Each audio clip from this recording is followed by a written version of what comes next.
देखिए यहाँ पर भी दे रखा है a sailor can row a boat 8 kilometre downstream and then return back to the starting point in 1 hour 40 minutes. If the speed of the stream is 2 kilometre per hour find the speed of the boat in still water. Basically यहाँ पर उसने यही चीज़ दे रखा है कि भाई हमारे पास ना ये 27 में उसने कहा है कि एक सेलर है, वो एक बोट को लेकर जाता है. इतना क्लियर है. अब वो बोट को कैसे लेकर जा रहे हैं, इस जगह से उसने मान लेते हैं इस जगह तक लेकर गया. इतना क्लियर है. अब वो कहता है कि ये जो पूरा गैप है वो 8 किलोमीटर है. ठीक. रिवर की वेलोसिटी क्या है, इस तरफ है, और वेलोसिटी ऑफ बोट भी इस तरफ है. इतना क्लियर है. अब रिवर की स्पीड कितनी दे रखी है, उसने पहले ही दे दिया है कि 2 किलोमीटर पर आवर है. बोट की स्पीड दे नहीं रखी है तो मान लेते हैं एक्स है. वो कहता है कि डाउन स्ट्रीम में और अप स्ट्रीम में टोटल मिलाकर जो उसका स्पीड है वो कितना दे रखा है. वो टोटल हमारे पास टोटल जो टाइम है वो 1 hour 40 minutes है. मतलब वो यहाँ से जाएगा, जब यहाँ से जाएगा तब उसको टाइम लगेगा कितना T1, और फिर यहाँ से वापस आएगा तब उसको टाइम कितना लगेगा T2. इन दोनों का जो सम है वो कितना है, वो दे रखा है उसने T1 + T2 = 1 hour कितना दे रखा था 40 minutes. अब यहाँ पे अगर हम T1 निकालने जाएंगे तो क्या होगा, सबसे पहले हम देखेंगे डाउन स्ट्रीम में स्पीड कितनी रहती है. डाउन स्ट्रीम में सामने की तरफ स्पीड रहती है वो कितनी रहती है, वो रहती है x + 2 किलोमीटर पर आवर, क्योंकि दोनों की स्पीड ऐड होगी. इतना क्लियर है. अप स्ट्रीम में क्या है, ऊपर की तरफ जा रहा है, तो जब ऊपर की तरफ जा रहा होता है तो यहाँ पर अपोजिट डायरेक्शन में जा रहा होता है. तो अपोजिट डायरेक्शन में क्या होता है कि उसकी स्पीड इस तरफ x है, लेकिन रिवर की तो इधर ही रहेगी 2 किलोमीटर पर आवर. तो यहाँ पर स्पीड हो जाएगी x - 2 किलोमीटर पर आवर. इतना क्लियर है. ये स्पीड है. लेकिन हमें टाइम निकालना है. टाइम कैसे निकालेंगे, टाइम अगर हम निकालेंगे तो यहाँ पर T1 की वैल्यू कितनी आ जाएगी 8/x + 2, और यहाँ से T2 कितना आ जाएगा, ये आ जाएगा 8/x - 2. इतना क्लियर है. ये है.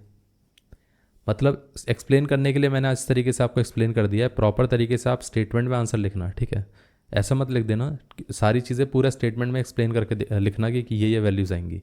अब यहाँ पर T1 की वैल्यू कितनी आ गई 8/x + 2, और ये आ जाएगा T2 की वैल्यू 8/x - 2 = 1 आवर को हम क्या लिख सकते हैं, ये तो 1 ही रहेगा. 40 इसको हम लिख देंगे 60 ताकि ये भी आवर्स में आ जाए. अब देखिए यहाँ पर ये कितना आ रहा है, इसमें से हम 8 कॉमन ले सकते हैं. बचेगा कितना 1/x + 2 + 1/x - 2 = कितना रहेगा 1 + 2/3. अब इसमें अगर हम देखें तो यहाँ पर ये कितना आ जाएगा 8, ये कितना आ गया x - 2 + x + 2 बाय कितना आ गया x + 2 × x - 2 = कितना आ गया, पूरे का एलसीएम लेंगे तो ये कितना आ जाएगा 3. 3 + 1 कितना आ गया 3 + 2. यहाँ से 2 से 2 कैंसिल आउट हो गया. अब अगर हम देखें तो यहाँ पर x और x कितना हो गया 2x हो गया. 2x × 8 कितना हो गया 16x, डिवाइड बाय कितना आ गया x × x x², 2 × 2 4, तो -4 = कितना रहेगा, यहाँ पर ही आ जाएगा 5/3. क्रॉस मल्टीप्लाई कर देंगे, तो जैसे ही क्रॉस मल्टीप्लाई करेंगे तो यहाँ पर 16x × 3 आ जाएगा, और ये कितना आ जाएगा 5 × x² - 4. अब देखिए यहाँ पर ये आ जाएगा 48x, और ये कितना आ जाएगा 5x² - 20. इस पूरे पार्ट को हम एक काम करते हैं, इस पूरे पार्ट को राइट साइड पे ले जाते हैं. तो ये कितना आ जाएगा 5x² - 48x - 20. इस पार्ट को हम ऐसा भी तो लिख सकते हैं 5x² - 48x - 20 = 0. ये पार्ट क्लियर है. अब आप एक चीज़ देखिए कि यहाँ पर हमारे पास ऐसे दो नंबर्स होने चाहिए, क्योंकि इसको हम स्प्लिट करेंगे. स्प्लिट कैसे करेंगे, ऐसे दो नंबर्स में स्प्लिट करेंगे कि उनका सम क्या होना चाहिए -48 होना चाहिए, और जो प्रोडक्ट रहेगा वो क्या होना चाहिए, वो 5 और -20 विच इज़ -100 इसके इक्वल होना चाहिए. इसको अगर हम स्प्लिट करके देखेंगे तो एक नंबर हमारे पास 50 आता है, एक आता है 2.